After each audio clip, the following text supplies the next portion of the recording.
जय श्री कृष्ण दोस्तों। मैं संदीप बघेल आप सभी का मेरे YouTube channel maths by Sandeep में हार्दिक स्वागत करता हूं। आज हम आपको समय, चाल और दूरी पर आधारित एक कॉन्सेप्ट बताएंगे।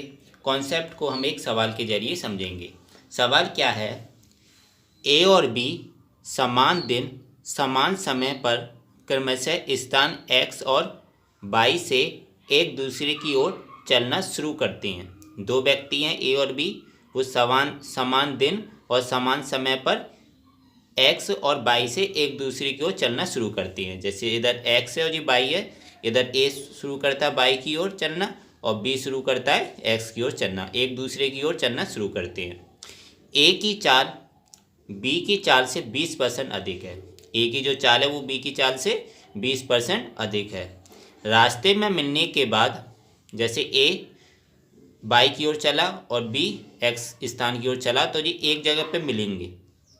तो रास्ते पे मिलने के बाद ए और बी को क्रमशः वाई और एक्स तक पहुंचने में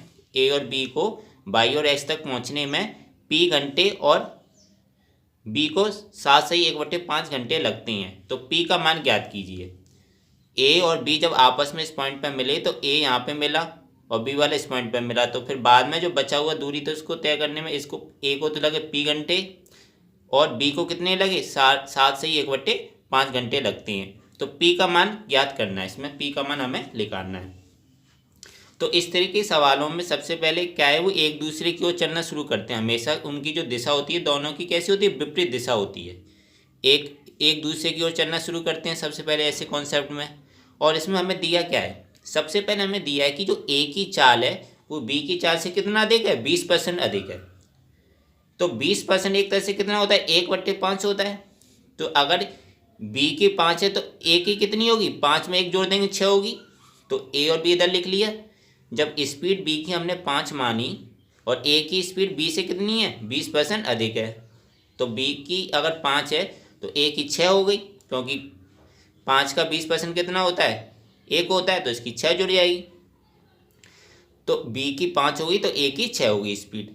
अब टाइम क्या ले रहे हैं, जब ये आपस में मिले तो ए को बाई स्थान तक पहुंचने में कितना समय लगा, पी समय लगा। और बी को जब ए से मिला फिर एक्स स्थान तक पहुंचने में 7 से 1/5 घंटे लगे। तो जो कि हमने सॉल्व किया तो कितना है, 36/5 घंटे लगते हैं। तो ए और बी की स्पीड दी है 6 और 5 और टाइम किसको लगा, ए को लगा पी घंटे और इसको बी को लगा 36/5 घंटे।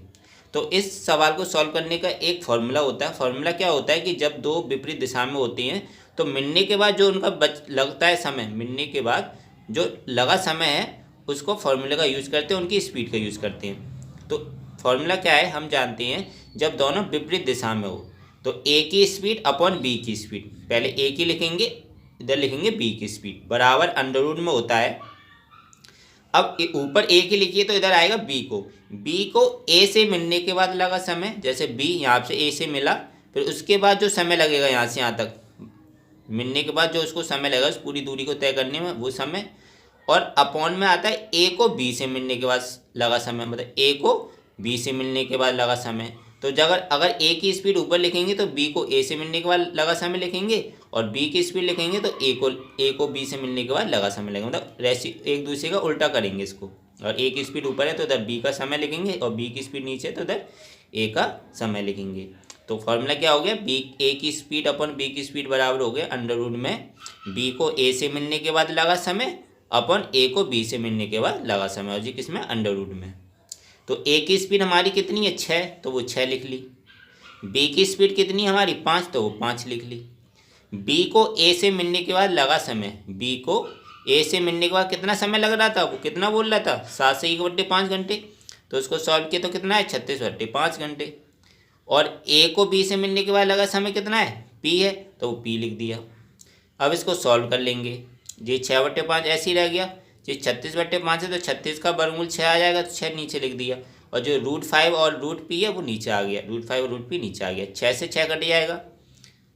तो इधर क्या आ गया 1/5 बराबर 1/√5 और √p, √5 से 5 √5 बार कट जाएगा तो √p बराबर क्या आ जाएगा, √5 आ जाएगा। तो p बराबर कितना आ गया हमारा 5 घंटे, p बराबर कितना है हमारा 5 घंटे।